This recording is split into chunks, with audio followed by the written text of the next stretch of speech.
नमस्कार दोस्तों, स्वागत है आपका अपने YouTube channel AKS career exam study पर। तो दोस्तों, जैसा कि आप सभी लोगों को पता है कि हमने संस्कृत शिक्षण शास्त्र की जो क्लासें हैं वह स्टार्ट कर दी हैं और एक क्लास हो भी चुकी है जो कि कल की थी। आज की जो हमारी क्लास है वह संस्कृत शिक्षण शास्त्र की सेकंड क्लास है। और दोस्तों, अकॉर्डिंग टू सिलेबस पढ़ रहे हैं हम, और सिलेबस में जो पहला टॉपिक है संस्कृत शिक्षण की विधि है, उससे संबंधित जितनी भी क्लास आ सकती हैं वह पढ़ेंगे। तो आज का हमारा टॉपिक संस्कृत शिक्षण विधि है, क्लास सेकंड है। जिन्होंने भी पहली क्लास नहीं देखी है, डिस्क्रिप्शन में आप सभी को लिंक मिल जाएगा, वहाँ से जाकर देख लेना। पहली क्लास ज़रूर देखना, तभी आपको सेकंड क्लास समझ में आएगी। चलिए तो दोस्तों, वीडियो को स्टार्ट करते हैं, क्लास को स्टार्ट करते हैं। और क्लास स्टार्ट करने से पहले आप सभी लोगों से एक छोटी सी रिक्वेस्ट है कि जिन्होंने भी चैनल को सब्सक्राइब नहीं किया है वह चैनल को सब्सक्राइब कर लें और साथ साथ में बेल आइकन को प्रेस करें ताकि आपको नेक्स्ट वीडियो की नोटिफिकेशन मिल सके। और साथ में लाइक करें और अपने व्हाट्सएप ग्रुप में शेयर करें। तो चलिए दोस्तों, वीडियो को स्टार्ट करते हैं। कॉपी पेन उठाइए और नोट कीजिए, क्योंकि दोस्तों एक बार पढ़ने से, एक बार वीडियो देखने से कुछ नहीं होगा। जब तक आप अपने नोट्स नहीं बनाएंगे और उन्हें पढ़ेंगे नहीं, तब तक आप समझ नहीं पाएंगे। तो चलिए दोस्तों, स्टार्ट करते हैं।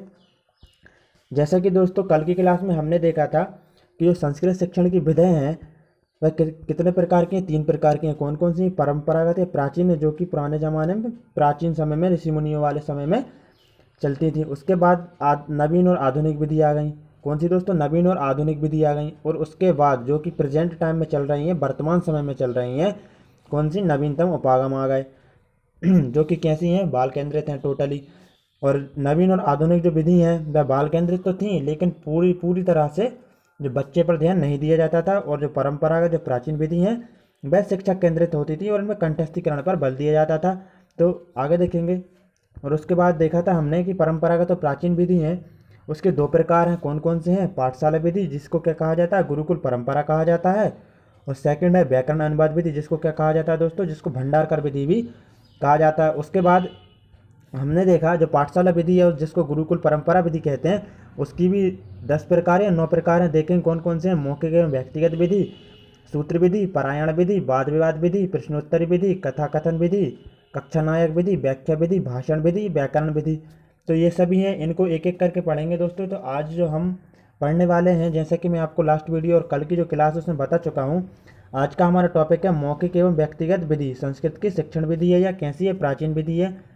देखेंगे दोस्तों, मौखिक एवं व्यक्तिगत विधि पढ़ेंगे, सूत्र विधि पढ़ेंगे, पारायण विधि पढ़ेंगे, वाद विवाद विधि पढ़ेंगे, और 5 पढ़ेंगे आज प्रश्नोत्तर विधि तक। चलिए तो दोस्तों, स्टार्ट करते हैं। आज का जो हमारी पहली विधि है वह है मौखिक एवं व्यक्तिगत विधि। किस प्रकार की है? पाठशाला जो विधि है, गुरुकुल परंपरा, उसी का एक प्रकार है, प्राचीन विधि है। देखेंगे दोस्तों क्या कह रही है विधि। मौखिक एवं व्यक्तिगत विधि। वैदिक शिक्षा मौखिक होती थी। वेद मंत्रोच्चार उच्चारण बार बार मौखिक उच्चारण करके कंठस्थीकरण होता था। तो दोस्तों, जो मौखिक एवं व्यक्तिगत विधि है वह कैसी विधि है? प्राचीन विधि है। तो जब प्राचीन विधि है तो वैदिक समय की विधि है, तो क्या होता था? जो वैदिक शिक्षा रहती थी वह कैसी होती थी दोस्तों? मौखिक होती थी। जैसा कि आप सभी लोगों ने देखा होगा, आज जो पुराने पुराने टाइम की जैसे रामायण आता है, राम जी वगैरह गुरुकुल में जाते थे और टीचर जो उनके सामने बैठते थे, जो उनके गुरु थे, वह उनको समझाते थे। मौखिक तौर पर कैसी होती थी? मौखिक होती थी। और जो वेद और जो पहले मंत्रोच्चार जो मंत्र थे उनका ही अध्ययन कराया जाता था, वेद का अध्ययन कराया जाता था। उनका कैसा? उनका उच्चारण बार बार कराया जाता था। और मौखिक उच्चारण करके क्या होता था? उनका कंठस्थीकरण, मतलब जो वेद थे, जो मंत्र थे, उनको क्या करवाया जाता? कंठस्थीकरण करवाया जाता था। सीधी बात यह है, जो मौखिक एवं व्यक्तिगत विधि है वह रटने पर बल देती थी। किस पर दोस्तों? रटने पर, कंठस्थीकरण पर बल देती थी। एक बार फिर बताऊंगा, जो ऋषि मुनि रहते थे, जैसे कि जितने भी उनके स्टूडेंट थे, जो मतलब जो बच्चे थे, वह क्या करते थे जो शिक्षक थे, वेद मंत्रों का बार बार उनसे उच्चारण करवाते थे। और जो वेद और मंत्र उच्चार थे उनका कंठस्थीकरण, मतलब कि उनको रटवाते थे। तो जो मौखिक एवं व्यक्तिगत विधि है, रटवाने पर बल देती थी। किस चीज़ पर? कंठस्थीकरण पर। आशा करता हूँ दोस्तों समझ गए होंगे आप। नेक्स्ट पॉइंट देखेंगे। छात्र द्वारा दिया गया उच्चारण संबंधी दोष को शिक्षक व्यक्तिगत रूप से दूर करता था। तो दोस्तों क्या होता था, जब जो टीचर रहते थे, जो उनके गुरु रहते थे बच्चों के, तो वे क्या करते थे कि बार बार उच्चारण कराकर क्या मंत्रों को और जो वेद थे उनको कंठस्थीकरण करवाते थे। तो जब बच्चे जो थे वह कंठस्थीकरण उच्चारण करते थे तो उच्चारण संबंधी दोष भी उत्पन्न होते थे। तो उन दोषों को जो शिक्षक थे ना, वह कैसे? व्यक्तिगत रूप से, मतलब कि एक बच्चा है उसको अपने पास बुलाकर उसका जो भी उच्चारण संबंधी दोष था उसको दूर करते थे। जैसे कि उदाहरण के तौर पर, यदि एक जो बच्चा है, स्टूडेंट है, कोई मंत्र का उच्चार कर रहा है और वह मंत्र उच्चारण सही से नहीं कर पा रहा है तो गुरु उसको अपने पास बुलाकर उसका सही से उच्चारण करवाता था। कौन सी विधि में? मौखिक एवं व्यक्तिगत विधि में। आगे देखेंगे दोस्तों, प्रतिदिन नवीन पाठ, तीसरा पॉइंट है प्रतिदिन नवीन पाठ प्रारंभ करने से पूर्व गत पाठ का मूल्यांकन किया जाता था और अब तक पढ़ाए गए पाठों के मुख्य बिंदु की आवृत्ति के बाद ही उन्हें आगे बढ़ाया जाता था। क्या होता था दोस्तों मौखिक एवं व्यक्तिगत विधि में कि प्रतिदिन एक पाठ पढ़ाया जाता था और जैसे ही सेकंड डे आता था तो जो फर्स्ट डे जो पाठ पढ़ाया जाता था उसका मूल्यांकन किया जाता था और अब तक पढ़ाए गए पाठों के जो मुख्य बिंदु थे, महत्वपूर्ण जो बिंदु रहते थे, उनकी बार बार आवृत्ति करवाई जाती थी और उन्हें फिर उसके बाद में जो आगे का पाठ रहता था वह पढ़ाया जाता था। कौन सी विधि में दोस्तों? मौखिक एवं व्यक्तिगत विधि में। आगे देखेंगे, फोर्थ पॉइंट है, इस विधि में कंठस्थीकरण पर अधिक बल दिया जाता था। दोस्तों काफ़ी इंपॉर्टेंट है, याद रखना, क्योंकि दोस्तों जो लास्ट एग्जाम है सी-टेट या जो भी टेट के एग्जाम है उनमें यह क्वेश्चन आ चुका है कि कंठस्थीकरण पर कौन सी विधि बल देती। आपको ऑप्शन में मिल जाते हैं मौखिक या व्यक्तिगत विधि, या मौखिक या व्यक्तिगत विधि ना मिलकर पाठशाला या कौन सी विधि, गुरुकुल परंपरा विधि मिल जाती है। तो दोस्तों उसी का यह प्रकार है, तो आप राइट आंसर वही होगा। काफ़ी इंपॉर्टेंट है। मौखिक एवं जो व्यक्तिगत विधि है वह कंठस्थीकरण रटने पर बल देती है। नेक्स्ट देखेंगे इससे क्या लाभ होता था। लाभ देखेंगे दोस्तों क्या लाभ है। छात्रों का उच्चारण शुद्ध होता था। बिल्कुल दोस्तों, उच्चारण कैसे शुद्ध होता था? जो वेद रहते थे, मंत्र रहते थे, उनका जो गुरु रहते थे ना, वह बार बार उनका क्या करते थे? उच्चारण करवाते थे, आवृत्ति करवाते थे, जिससे क्या होता था जो बच्चे रहते थे उनका उच्चारण शुद्ध होता था और मौखिक अभिव्यक्ति सशक्त होती थी। बिल्कुल दोस्तों, विधि का नाम ही क्या है? मौखिक एवं व्यक्तिगत विधि। मौखिक तौर पर शिक्षा दी जाती थी तो जाहिर सी बात है तो मौखिक अभिव्यक्ति सशक्त होती ही थी। आशा करता हूँ दोस्तों आप सभी समझ गए होंगे। एक बार फिर देखेंगे जो वेद मौखिक एवं व्यक्तिगत विधि को फास्ट फॉरवर्ड में वैदिक जो शिक्षा रहती थी वह कैसी होती थी दोस्तों? मंत्र मतलब कि जो वेद मंत्रोच्चार को बार बार उच्चारण कराया जाता था और जो भी उच्चारण संबंधी दोष था गुरु उसको अपने पास बुलाकर व्यक्तिगत तौर पर दूर करते थे। प्रतिदिन नवीन पाठ प्रारंभ करने से पहले क्या होता था, जो पूर्व पाठ का अध्ययन किया गया उसकी आवृत्ति की जाती थी, जो मुख्य बिंदु रहते थे। नेक्स्ट आगे है, इस पर दोस्तों सबसे महत्वपूर्ण पॉइंट तो यही है कि कंठस्थीकरण पर बल दिया जाता था। याद रखना दोस्तों, इससे क्या लाभ होता था? उच्चारण शुद्ध होगा ही और फिर मौखिक अभिव्यक्ति सशक्त होती थी। दोस्तों अब नेक्स्ट विधि देखेंगे। नेक्स्ट विधि कौन सी है? सूत्र विधि है। देखेंगे दोस्तों, सूत्र विधि है, काफ़ी इंपॉर्टेंट है ये भी दोस्तों, नोट करना अपनी कॉपी में। सूत्र विधि का उद्देश्य क्या है दोस्तों? सूत्र विधि का उद्देश्य गागर में सागर भरना, जिसको संस्कृत में क्या बोला जाता है? घटे समुद्र पुराणम। क्या बोला जाता है दोस्तों? घटे समुद्र पुराणम भरना था। आप बचपन से लेकर अभी तक जो भी पढ़ रहे हैं, गागर में सागर आपने कई बार सुना होगा। गागर में सागर भरना मतलब कि कम चीज़ में ज़्यादा करना। गागर में सागर भरना आप समझ रहे होंगे, जिसको संस्कृत में घटे समुद्र पुराणम कहा जाता है। याद रखना दोस्तों इस वर्ड को, काफ़ी इंपॉर्टेंट है। देखेंगे दोस्तों आगे, संस्कृत व्याकरण और दर्शन शिक्षण की प्राचीनतम विधि है। दोस्तों यहाँ से एक महत्वपूर्ण पॉइंट निकलकर सामने आता है, एक दो बार यह क्वेश्चन आ भी चुका है। यदि क्वेश्चन में सीधा आ जाए कि संस्कृत व्याकरण की सबसे प्राचीनतम विधि कौन सी है, दोस्तों आप सूत्र विधि को लगाएंगे। किसको लगाएंगे दोस्तों? सूत्र विधि को लगाएंगे। या संस्कृत दर्शन शिक्षण की सबसे प्राचीनतम विधि कौन सी है तो दोस्तों तो आप क्या लगाएंगे दोस्तों? सूत्र विधि ही सबसे प्राचीनतम विधि है। आई होप आप समझ गए होंगे। एक बार फिर पढ़ूंगा मैं इसको, संस्कृत व्याकरण और दर्शन शिक्षण की प्राचीनतम विधि है। दोस्तों सूत्र विधि में क्या होता था, कैसे होता था, आज भी आप देख सकते हैं कि जो मैथ है, मैथमेटिक्स है, काफ़ी जटिल विषय है और उसमें क्या है जो छोटे छोटे सूत्रों में क्या है एक बड़े से पूरे मैथ को समाहित किया गया है। तो आज एक सूत्र की हेल्प से क्या पूरे मैथ को सॉल्व कर लिया जाता है। तो उसी प्रकार से जो वैदिक शिक्षा रहती थी उसमें भी सूत्र विधि द्वारा क्या होता था, पार्ट को पढ़ाया जाता था। आगे देखेंगे, इसके द्वारा नियमों को सूत्र रूप में कंठस्थीकरण किया जाता था। बिल्कुल दोस्तों, यह भी कंठस्थीकरण पर बल देती है। जो नियम रहते थे उनको क्या सूत्र रूप में कंठस्थीकरण करवाया जाता था। जैसे कि संज्ञा हो गई, जैसे कि आज आप हर बच्चे से किसी से पूछोगे कि किसी जाति व्यक्ति या किसी नाम को क्या संज्ञा कहा जाता है, तो उसको क्या जो भी नियम रहते थे उसको सूत्र रूप में कंठस्थीकरण करवाया जाता था। कौन सी विधि में? सूत्र विधि में। जो व्याकरण शिक्षण शास्त्र की सबसे प्राचीनतम विधि कौन सी है दोस्तों? तो वह सूत्र विधि है। याद रखना, काफ़ी इंपॉर्टेंट है, एक दो बार आ भी चुका है, स्टार लगा लेना। और यह भी कंठस्थीकरण पर बल देती थी दोस्तों, याद रखना। आगे देखेंगे, इसका लाभ देखेंगे, इसके लाभ क्या हैं।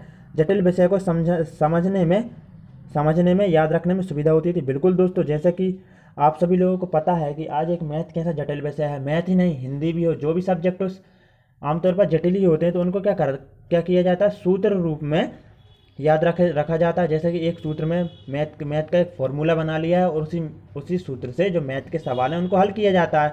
या जैसे कि एक व्यक्ति या जाति के नाम पर क्या है उसे संज्ञा कहा जाता है। एक नियम को सूत्र रूप में रखकर उससे क्या जो जटिल विषय रहते थे उनको याद करने में सुविधा होती थी। कौन सी विधि से होती थी दोस्तों? तो अपनी कौन सी हो जाएगी? सूत्र विधि हो जाएगी। आई होप आप समझ गए होंगे। एक बार फिर देखें, गागर में सागर कौन सी विधि भरती है? कौन सी विधि कहती है गागर में सागर भरने का काम? सूत्र विधि।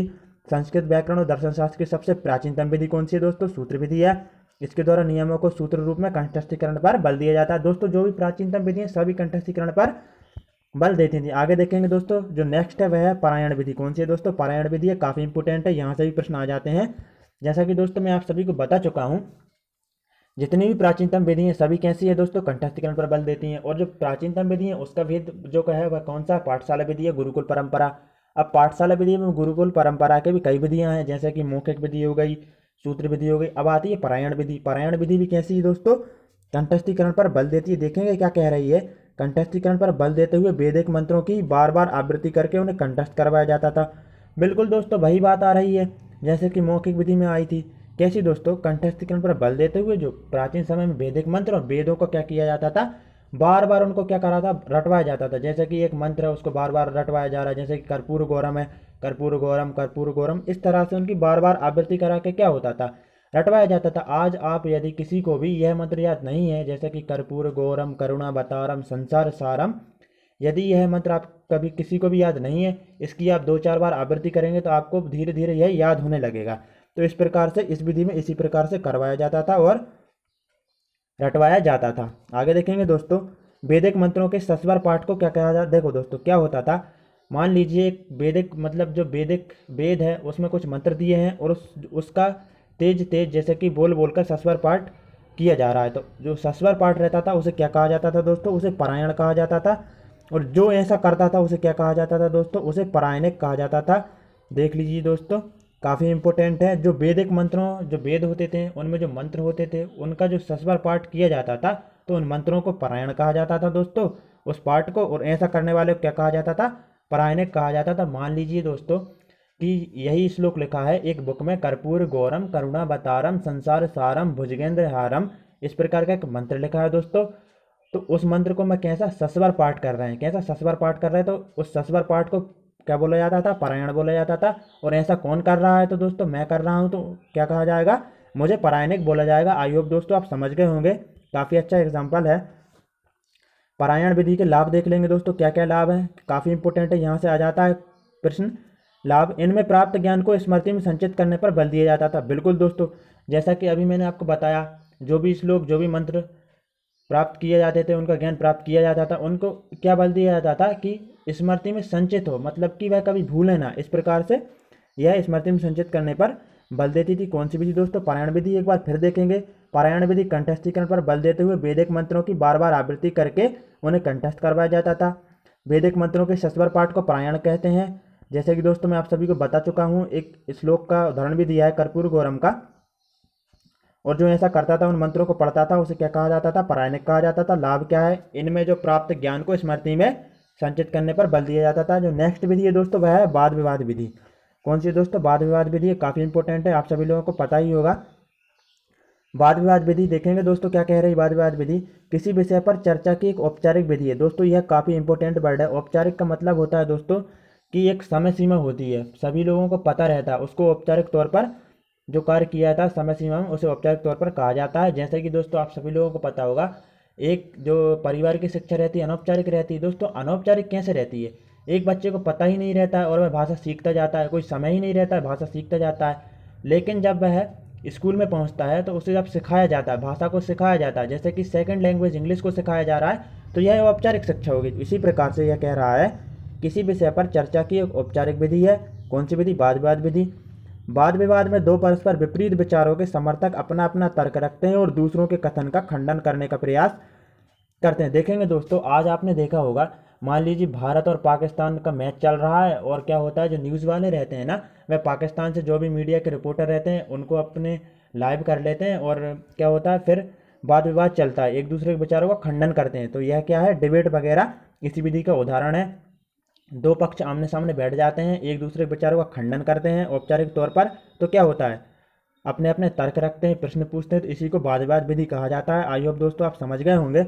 आगे देखेंगे, दोस्तों शास्त्रार्थ तथा संवाद इसी विधि के उदाहरण, काफ़ी इंपॉर्टेंट है, सीधा प्रश्न बन जाएगा दोस्तों आपके जो एग्जाम है उसमें आ जाएगा। शास्त्रार्थ तथा संवाद किस विधि के उदाहरण है दोस्तों? तो क्या हो जाएगा, जो वाद विवाद विधि है उसी का क्या होता था दोस्तों, शास्त्रार्थ में संवाद भी दो लोगों या एक दूसरे जो दो पक्ष रहते थे उनके बीच किया जाता था।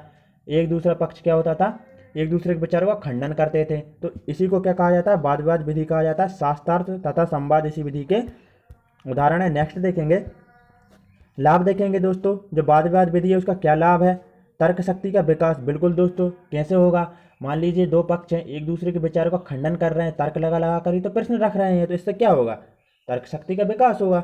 प्रभाव प्रश्न, बिल्कुल दोस्तों, प्रभाव प्रश्न की शक्ति का विकास होगा ही दोस्तों। क्या होगा, जब आपके प्रश्न का कोई खंडन कर देगा तो आपके मस्तिष्क में दूसरा प्रश्न आएगा, तो क्या होगा, इससे आपके प्रभाव प्रश्न की शक्ति का क्या होगा, विकास होगा। एक बार फिर देख लेंगे तेजी से, जो वाद विवाद विधि है वह किसी भी विषय पर चर्चा की एक औपचारिक विधि है।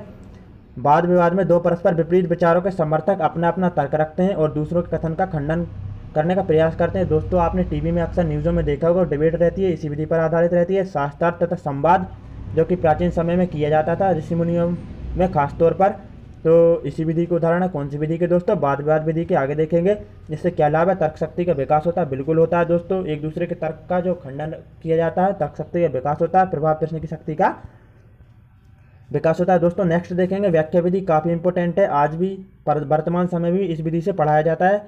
देखेंगे दोस्तों व्याख्या विधि क्या कह रही है, छात्रों की शंकाओं का समाधान करने के लिए गुरु व्याख्या विधि का अनुसरण करते थे। बिल्कुल दोस्तों, मान लीजिए जो प्राचीन समय रहता था, कोई भी जो शिक्षार्थी था, स्टूडेंट था, उसकी जो संख्या थी, तो जो शिक्षक रहते थे व्याख्या विधि का उदाहरण लेते थे। जब लंबे लंबे पाठ हुआ करते थे, जैसे कि किसी विषय को अच्छे से समझाना है, कोई भी पाठ है, तो उसको जो शिक्षक थे क्या करते थे, लंबे लंबे व्याख्यान देते थे। उससे क्या होता था, छात्रों की संख्या जो भी रहते थे उनका समाधान होता था। आगे देखेंगे इसका नेक्स्ट पॉइंट, व्याख्या के 6 अंगों का श्लोकबद्ध किया गया है। जो व्याख्या थी उसको 6 अंगों में श्लोकबद्ध किया गया है संस्कृत में। देखेंगे दोस्तों, पदच्छेदा, पदोर्तिक्ति, विग्रह, वाक्य योजना, अक्षोपोढ़त, समाधानम, व्याख्यानम, षडिदंधम। देखेंगे दोस्तों क्या कह रहा है, पदच्छेद जो पद रहते थे, पदोर्त युक्ति, विग्रह, जो मान लीजिए एक जो बच्चा है उसने एक पाठ रख दिया, उसको शिक्षक क्या करते थे, उसका विग्रह करते थे। वाक्य योजना रहती थी, जो भी रहते थे उसकी योजना बनाते थे। अक्षोपोढ़त, समाधानम, फिर क्या करते थे, उसको योजना बनाकर व्याख्या देकर उसका समाधान करते थे व्याख्यानम के द्वारा। तो दोस्तों आई होप आप समझ गए होंगे। यदि इस प्रकार का श्लोक किसी भी एग्जाम में आ जाए, अभी तक तो नहीं आया है, तो आप मतलब और पूछ ले कि वह कौन सी विधि में दिया गया है, तो व्याख्या विधि के संदर्भ में हो जाएगा। मतम भी है इसमें, षडिदंधम मतम। आगे देखेंगे दोस्तों नेक्स्ट क्या है, लाभ देख लेंगे, इसके क्या लाभ है। लाभ, विषय की विस्तृत जानकारी प्राप्त होती थी। बिल्कुल दोस्तों, मान लीजिए कोई पाठ है तो शिक्षक क्या करता था, उसकी व्याख्या करता था, तो इससे क्या होता था, जो भी विषय है, जो भी पाठ है, उसकी विस्तृत जानकारी प्राप्त हो जाती थी। मानसिक क्रियाशीलता का विकास होता था। बिल्कुल दोस्तों, मान लीजिए एक शिक्षक आपको व्याख्या विधि से पढ़ा रहा है, तो आपका मन मस्तिष्क कैसा, तीव्र चलेगा, सतर्क रहेगा, तो इससे क्या होगा, मानसिक क्रियाशीलता का विकास होता था, भाषा पर अधिकार होता था। तो दोस्तों यदि इस प्रकार के कोई भी पॉइंट आपके एग्जाम में आ जाए और पूछ ले कौन सी विधि है, तो आप राइट आंसर व्याख्या विधि लगाएंगे। भाषा पर अधिकार कौन सी विधि में होता है, तो व्याख्या विधि हो जाएगी। एक बार फिर देख लेंगे तेजी से, छात्रों की संख्याओं का समाधान करने के लिए गुरु व्याख्या विधि का अनुसरण करते थे। बिल्कुल दोस्तों, कोई पाठ है उसका जो गुरु रहते थे वह कैसे बड़े बड़े जो व्याख्यान रहते थे उनमें पढ़ाया जाता था, उनमें पढ़ाते थे। व्याख्या के 6 अंगों को श्लोकबद्ध किया गया, कौन कौन से, पदच्छेदा, पदोर्तोक्ति, विग्रह, वाक्य योजना, अक्षोपोढ़ता, समाधानम, व्याख्यानम, षडिदंधम, मतम। इस प्रकार से लाभ क्या है, विषय की विस्तृत जानकारी प्राप्त होती थी। बिल्कुल दोस्तों, मानसिक क्रियाशीलता का विकास होता था और भाषा पर अधिकार होता था। नेक्स्ट देखेंगे दोस्तों, अगली है प्रश्नोत्तर विधि और आज की हमारी लास्ट विधि है। बाकी जो भी विधियां हैं कल की क्लास में पढ़ेंगे। देखेंगे दोस्तों प्रश्नोत्तर विधि काफ़ी इंपॉर्टेंट है। प्रश्नोत्तर विधि आप इसके नाम से ही समझ रहे होंगे थोड़ा बहुत। देखेंगे प्रश्नों के माध्यम से व्याख्यान होता था, प्रत्येक प्रश्न के पश्चात छात्रों की आवृत्ति करते थे। इस प्रकार संपूर्ण व्याख्यान समाप्त होता था। दोस्तों क्या होता था, जो प्राचीन समय में क्या होता था, प्रश्नों के माध्यम से व्याख्यान होता था। मान लीजिए गुरु ने कोई पाठ पढ़ाया, उसके बाद जो कल उनसे क्या प्रश्नों के माध्यम से उनसे पूछा जाता था। प्रश्नों के पश्चात जो छात्र रहते थे बार बार आवृत्ति, मतलब बार बार, जैसा कि आज एक बच्चे से प्रश्न पूछ लिया, उसके बाद दूसरे से फिर एक से पूछ लिया, इस प्रकार से आवृत्ति होती थी। तो क्या होता था, संपूर्ण जो व्याख्यान था वह समाप्त होता था। किस विधि में, तो वह कौन सी विधि आ जाएगी दोस्तों, प्रश्नोत्तर विधि आ जाएगी। इसके लाभ देख लेंगे, जिज्ञासु छात्र सक्रिय होते थे, बिल्कुल दोस्तों, जिज्ञासु छात्र कैसे सक्रिय होंगे? मान लीजिए कोई बच्चा है, उस बच्चे को जो शिक्षक हैं उनने क्या एक पाठ पढ़ाया, अब उस पाठ में कुछ ऐसे प्रश्न आ गए हैं जिसका क्या है बच्चे को आंसर नहीं मिल रहा है, तो भाई जिज्ञासु हो जा, इसी को जिज्ञासु कहा जाता है। नए नए जो प्रश्न रहते हैं उनकी जानकारी, नए नए माइंड में जो भी विचार आते हैं, उनके विषय में जो भी विचार आते हैं, उन्हें जिज्ञासु छात्र कहा जाता है। तो दोस्तों क्या होता था, जो शिक्षक रहते थे उनकी जिज्ञासा को शांत करते थे, तो जिज्ञासु छात्र सक्रिय होते थे। बिल्कुल तर्क व निरीक्षण शक्ति का विकास होता था। बिल्कुल दोस्तों, निरीक्षण शक्ति का विकास कैसे होता था? कोई प्रश्न पूछ रहा है, मान लीजिए कोई प्रश्न है, बच्चे को नहीं आ रहा है उसका आंसर, तो वह गुरु से पूछता था, गुरु क्या करता, उसका आंसर बताता था। तो क्या होता था, जो बच्चे रहते थे उस प्रश्न का निरीक्षण करते थे, किस प्रकार से इसका आंसर आएगा, तो इससे क्या निरीक्षण शक्ति का भी विकास होता था। एक बार तेजी से देख लेंगे इसको। प्रश्नोत्तर विधि को प्रश्नों के माध्यम से व्याख्यान होता था। बिल्कुल दोस्तों, प्रत्येक प्रश्न के पश्चात छात्रों की आवृत्ति करते थे, इस प्रकार संपूर्ण व्याख्यान समाप्त होता था। आज के समय में क्या होता है दोस्तों, स्कूलों में जाकर देखिए आपने देखा भी होगा, जो भी पाठ पढ़ाया जाता है उसके जो क्वेश्चन और आंसर रहते हैं वे पूछे जाते हैं, तो भाई इसी विधि के माध्यम से होता है। लाभ क्या है, जिज्ञासु छात्र सक्रिय होते हैं। बिल्कुल दोस्तों, अलग अलग टाइप के प्रश्न रहते हैं, उनकी जिज्ञासा को शांत करते हैं, वह गुरु से पूछते हैं, उनका आंसर बताते हैं, वह उनकी जिज्ञासा शांत होती, तर्क व निरीक्षण शक्ति का विकास होता है। बिल्कुल दोस्तों, जो भी क्वेश्चन रहता है उसका आंसर नहीं मिल रहा होता है, जैसा कि मान लीजिए कि प्रश्न दे दिए हैं गुरु ने और उनको उत्तर लाने के लिए घर से कह दिया है, तो बच्चे क्या करते हैं, उसका निरीक्षण करते हैं, देखते हैं इसका आंसर क्या होगा, तो इससे निरीक्षण शक्ति और तर्क का विकास भी होता है।